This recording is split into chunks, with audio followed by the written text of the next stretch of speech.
Assalamualaikum warahmatullahi wabarakatuh. Jumpa lagi dengan saya di Matrix Channel.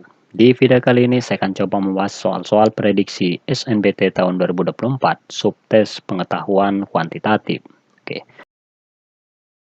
Untuk kawan-kawan ketahui bahwa soal-soal yang saya bahas di video kali ini adalah soal-soal yang saya ambil dari salah satu platform pendidikan yang rutin membuat soal-soal tryout atau prediksi SNBT, ya. Dan menurut saya, soal-soal yang ada di video kali ini cukup bagus dijadikan sebagai bahan referensi buat kawan-kawan yang akan mengikuti tes SNBT tahun 2024. Maka dari itu, sangat sayang jika kawan-kawan atau adik-adik sekalian melewati video ini, tidak menonton video ini sampai selesai. Oke, kita bahas satu persatu soalnya. Soal pertama, bilangan berikut yang habis dibagi 5 tetapi tidak habis dibagi 3 adalah, oke, kita diberikan 5 buah bilangan di sini, ya, yang ada pada opsi ini. Kita disuruh menentukan dari kelima bilangan ini mana yang habis dibagi 5 tetapi tidak habis dibagi 3. Oke, konsepnya seperti ini. Sebuah bilangan, ya, habis dibagi 5 itu punya ciri, ya, punya ciri-ciri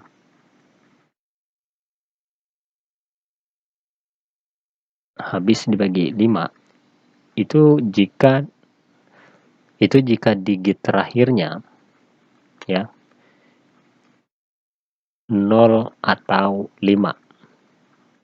Jadi sebuah bilangan, ya, habis dibagi 5 jika bilangan itu digit terakhirnya 0 atau 5.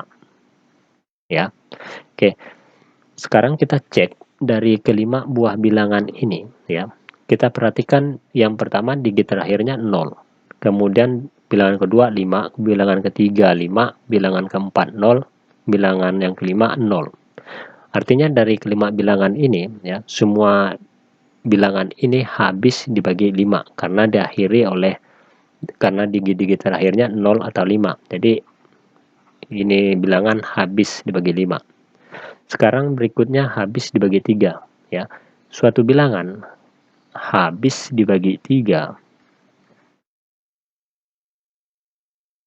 jika jumlah digit-digit dari bilangan itu habis dibagi 3, ya. Sekarang tinggal kita cek dari kelima bilangan ini, jumlah digit-digitnya yang mana yang habis dibagi 3. Kayak gitu, ya. Oke, yang pertama 1230. Kita jumlahkan digit-digitnya. 1 tambah 2, 3, tambah 3, 6, tambah 0, 6. Sekarang kita cek, 6 ini habis nggak sih dibagi 3? 6 tentu saja habis dibagi 3. Artinya opsi yang A ini salah. Karena kan yang diminta itu habis dibagi 5 tetapi tidak habis dibagi 3. Oke, yang berikutnya 1 tambah 3, 4, tambah 0, 4, tambah 5, 9. 9 ini habis dibagi 3. Artinya opsi B juga salah. Kemudian yang C. C ini 1 tambah 3, 4, tambah 6, 10, tambah 5, 5, 15. 15 habis dibagi 3. Artinya opsi C juga salah. Kemudian yang D. Yang D 1 tambah 4, 5 tambah 1, 6 tambah 0, 6. 6 ini habis dibagi 3. Artinya opsi D ini salah. Oke, yang terakhir, yang E. 1 tambah 4, 7. 1 tambah 4, 5 tambah 3, 8. Dan 8 ini habis nggak sih dibagi 3? Tidak. Tidak habis dibagi 3. Karena kalau dibagi dengan 3, dia bersisa 2 tuh. Artinya jawaban yang betul yaitu yang E. Habis dibagi 5 tetapi tidak habis dibagi 3. Oke, jawabannya E. Sekarang kita lanjut ke soal nomor 2. Fungsi f didefinisikan sebagai berikut. Fx sama dengan 5x kurang 7. Berapa banyak pernyataan berikut yang bernilai benar berdasarkan informasi di atas? Oke, kita diberikan 4 buah pernyataan di sini. Yang mana pernyataan ini adalah nilai dari inverse fungsi f untuk x tertentu. Ya, sekarang kita akan cek satu persatu dari pernyataan ini, yang mana yang benar, ya. Oke, langkah pertamanya tentu saja kita mencari inverse dari fungsi fx ini, ya. Bagaimana cara mencari inverse fungsi fx ini, ya. Oke, perhatikan ke sini. Fx-nya yaitu 5x kurang 7. Kita bisa misalkan fx ini dengan y. Fx sama dengan y. Fx-nya yaitu 5x kurang 7. Berarti 5x kurang 7 sama dengan y. Dan kita pindah ruas. Fx sama dengan y. Negatif 7-nya kita pindahkan ke kanan jadi plus 7. Maka x sama dengan y tambah 7 per 5. X ini kita ganti dengan F inverse X. Dan Y-nya kita ganti dengan X plus 7 per 5. Oke, sekarang kita sudah dapat inverse fungsi dari Fx ini, yaitu X tambah 7 per 5. Kita akan cek satu persatu. Pernyataan pertama, yaitu F inverse untuk X sama dengan negatif 2. Sama dengan, artinya X ini tinggal kita ganti dengan negatif 2. Berarti negatif 2 tambah 7 per 5 sama dengan negatif 2 tambah 7 kan 5 ya. Bagi 5 hasilnya 1. Artinya untuk pernyataan pertama ini nilainya betul. Artinya benar. Sekarang yang berikutnya F inverse untuk X-nya sama dengan 0 sama dengan X-nya kita ganti dengan 0, berarti 0 tambah 7 bagi 5. 0 tambah 7, 7 bagi 5, hasilnya sama dengan 1, 2 per 5. Artinya pernyataan yang kedua ini salah, karena nggak sesuai dengan yang kita hitung. Kemudian untuk X-nya sama dengan 3, berarti 3 tambah 7 bagi 5. 3 tambah 7, 10 bagi 5, 2. Artinya jawaban yang pernyataan ketiga ini juga salah. Sekarang yang terakhir. Untuk X sama dengan 7. Berarti 7 tambah 7 bagi 5. 7 tambah 7, 14 bagi 5. Hasilnya sama dengan 2, 4 per 5. Jadi jawaban pernyataan keempat ini salah. Jadi di sini hanya ada satu pernyataan yang benar, yaitu pernyataan yang pertama ini tadi. Jadi jawabannya yaitu yang B. Oke, sekarang kita lanjut ke soal nomor 3. Bentuk paling sederhana dari 2x pangkat negatif 2 kali y pangkat 3 kali z per x pangkat 2 kali y pangkat negatif 3 kali z pangkat negatif 1 adalah 2x pangkat negatif 2 kali y pangkat 3 kali z pangkat 1. Pangkat 1 di sini ya, tapi nggak ditulis. Kemudian per x kuadrat kali y pangkat negatif 3 kali z pangkat negatif 1 sama dengan. Perhatikan ini adalah pembagian bilangan berpangkat. Artinya untuk pembagian bilangan berpangkat, untuk bilangan pokok yang sama, pangkatnya kita kurangi. Berarti 2x, pangkat dari x-nya kita kurangi. Negatif 2 kurang 2, hasilnya kan negatif 4. Kemudian y, pangkat di sini 3. Kita kurangi dengan pangkat y yang di bawah ini, 3 kurang negatif 3, yaitu pangkat 6, sama dengan 6. Kemudian z, 1 kurang negatif 1, jadi pangkat di sini 2. Oke, perhatikan, yang pangkatnya negatif, itu kita ubah ke bentuk pangkat positif. Nanti dia jadinya di bagian penyebut, ya. Yang pangkat negatif yaitu x. Pangkatnya kita ubah ke positif, jadi positif 4. Berarti 2 ini kita menjadikan di bagian pembilang, kemudian y pangkat 6 bagian pembilang, kemudian z pangkat 2 juga di bagian pembilang. Oke, hasilnya yaitu 2y pangkat 6 kali z pangkat 2 per x pangkat 4. Jadi jawabannya itu yaitu yang C. Oke, selanjutnya kita bahas yang nomor 4. Jika z memenuhi persamaan 40 kurang 3 kali z tambah 5 sama dengan 4, maka nilai dari 4z kurang 5 adalah, oke, kita diberikan persamaan linear satu variabel di sini, yaitu 40 kurang 3 kali z plus 5 sama dengan 4. Kita sederhanakan, negatif 3 kali Z plus 5 sama dengan 4 kurang 40. Hasilnya sama dengan negatif 36. Oke, Z plus 5 sama dengan negatif 36 bagi negatif 3. Hasilnya sama dengan positif 12. Berikutnya Z tambah 5. Berarti nilai Z-nya sama dengan 12 kurang 5 itu 7. Artinya Z kita dapat yaitu 7. Maka nilai dari 4Z kurang 5 sama dengan 4 kali 7 kurang 5. 4 kali 7 jawaban 28. Berarti 28 kurang 5 sama dengan 23. Jadi jawabannya yaitu yang D. Oke, soal ini cukup mudah.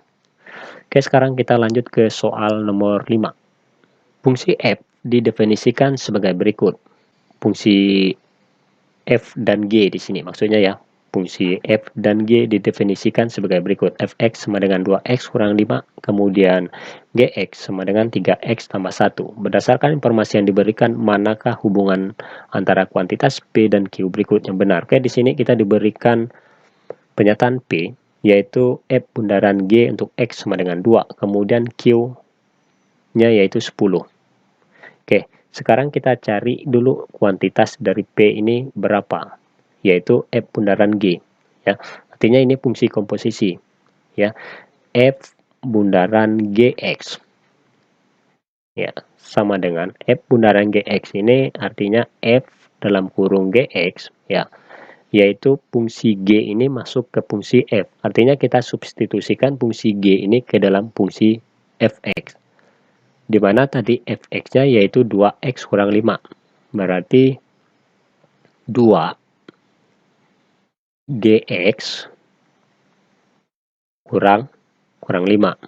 Ya, artinya X ini kita ganti dengan Gx-nya. Sama dengan 2 kali Gx-nya yaitu 3x tambah 1 kurang 5. Kita sederhanakan 2 kali 3x hasilnya 6x tambah 2 kali 1 2 kurang 5. Berarti kalau bentuk sederhananya kalau kita sederhanakan jadi 6x 2 kurang 5 yaitu negatif 3. Berarti 6x kurang 3. Oke, sekarang kita cari nilai dari fungsi komposisi F bundaran G-nya untuk X sama dengan 2. Ya, berarti X ini tinggal kita ganti dengan 2. Berarti 6 kali 2 kurang 3. Sama dengan 6 kali 2. 12 kurang 3, 9. Dimana F bundaran G X ini adalah P. Ya, jadi nilai P-nya yaitu 9. Dengan demikian, kelihatan di sini bahwa nilai P ini ya kurang dari Q, karena Q kan 10. Jadi jawaban yang betul yaitu yang B. Oke, berikutnya kita bahas soal yang ke-6. Oke, operasi. Nah, perhatikan di sini tanda operatornya yaitu dalam lingkarannya ada bintang, kemudian di sini dalam lingkarannya ada seperti tanda bulatan ya. Pada bilangan didefinisikan sebagai berikut. Nah, kalau dia seperti ini ya, artinya A dibagi dalam kurung A tambah B. Ya, kemudian yang ini D kuadrat kurang dalam kurung C kali D. Maka nilai dari, nah seperti ini ya, kita disuruh mencari nilai ini. Kita selesaikan dulu ya dalam kurung. Kita selesaikan. Kalau tandanya seperti ini tadi kan ketentuannya seperti ini, yaitu D kuadrat kurang dalam kurung C kali D. Ya, yang jadi D di sini 3. Ya, yang jadi C yaitu 2. Ya, D-nya yaitu 3, berarti 3 kuadrat kurang ya dalam kurung C kali D. C-nya 2 kita kalikan dengan 3. Seperti itu ya. Nah, ini hasilnya 3 kuadrat 9 kurang 2 kali 3 6, berarti ini hasilnya sama dengan 3 ya. Jadi ini nilainya 3 nih. Yang saya buat dia dalam kotak ini 3. Ya. Nah, kalau kita sederhanakan kan jadi 3 seperti ini. Kemudian negatif 4. Nah, kalau dia tanda operatornya seperti ini kan ketentuannya yang ini tadi, yaitu A dibagi dalam kurung A tambah B, yang jadi A-nya 3, kemudian B-nya negatif 4, ya. Berarti kita tinggal ikuti 3 dibagi dalam kurung 3 tambah negatif 4. Seperti ini ya. Sama dengan 3 bagi dalam kurung 3 tambah negatif 4 itu kan negatif 1. Berarti 3 bagi negatif 1 hasilnya negatif 3. Jadi jawabannya yang B. Oke, kita lanjut ke soal berikutnya. Hasil dari 172 pangkat 2 kurang 332 pangkat 2 per 160 pangkat 2 adalah 172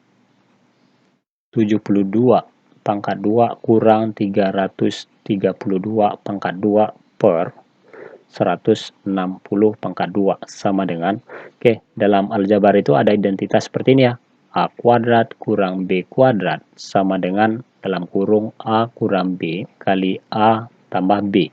Seperti ini ya. Artinya yang ini kita ubah ke bentuk ini. Jadi kalau kita ubah jadi 172 kurang 332 kali 172 tambah 332 per 160 pangkat 2 sama dengan 172 kurang 332. Hasilnya sama dengan negatif 160 kali 172 tambah 332. 504 per 160 pangkat 2. 160 pangkat 2 itu kan 160 kali 160 ya. Sama dengan, nah perhatikan di sini ada faktor yang sama. Yang ini kita bagi aja, negatif 160 dibagi 160 kan negatif 1 ya. Berarti negatif 1 kali 504, negatif 504 per 160. Oke. Negatif 504 per 160. Kedua bilangan ini habis dibagi 8 ya. Negatif 504 dibagi 8 itu hasilnya negatif 63 per 160. 160 dibagi 8 hasilnya 20. Oke, ini bisa kita sederhanakan jadi negatif ya 3 per 20. Jadi jawabannya ya C. Oke, kita lanjut ke soal berikutnya. Diketahui nilai X memenuhi persamaan berikut. AX kurang B sama dengan A tidak sama dengan 0. Jika A sama dengan B, maka pernyataan berikut ini yang benar adalah, kita diberikan 4 buah pernyataan di sini. Nilai X sama dengan 2, kemudian berikutnya X kurang dari 0, kemudian 2X sama dengan 4, kemudian X sama dengan negatif 2. Oke, kita ambil persamaannya, yaitu AX kurang B sama dengan A. Katanya di sini jika A sama dengan B. Jadi boleh kita ganti B ini dengan A ya. Berarti AX sama dengan B-nya kita ganti dengan A sama dengan A. AX sama dengan A. Nah, negatif A ini kita pindahkan ke kanan jadi plus A. AX sama dengan 2A. Kita bagi kedua ruas dengan A, kita peroleh 2A bagi A hasilnya sama dengan 2. Jadi kita dapat nilai X-nya yaitu 2. Sekarang perhatikan di sini pernyataan yang benar. Yang pertama ini X-nya sama dengan 2. Berarti ini benar. Kemudian X-nya kurang dari 0 katanya. Padahal X-nya di sini 2. Jelas ini salah. Kemudian yang ini 2X sama dengan 4. Nah, 2X sama dengan 4 ini kan ekuivalen dengan X sama dengan 2 kan. Berarti 4 bagi 2 kan 2. Jadi jawabannya yang ketiga ini, pernyataan ketiga ini benar. Kemudian nilai X sama dengan negatif 2. Ini salah. Jadi pernyataan yang benar itu adalah pernyataan 1 dan 3. Jadi jawabannya yang B. Oke, demikianlah pembahasan soal-soal prediksi SNMPT tahun 2024 subtes pengetahuan kuantitatif. Mudah-mudahan video ini bermanfaat buat adik-adik sekalian yang akan mengikuti seleksi masuk perguruan tinggi negeri tahun 2024. Ya. Dan saya akhiri, wassalamualaikum warahmatullahi wabarakatuh.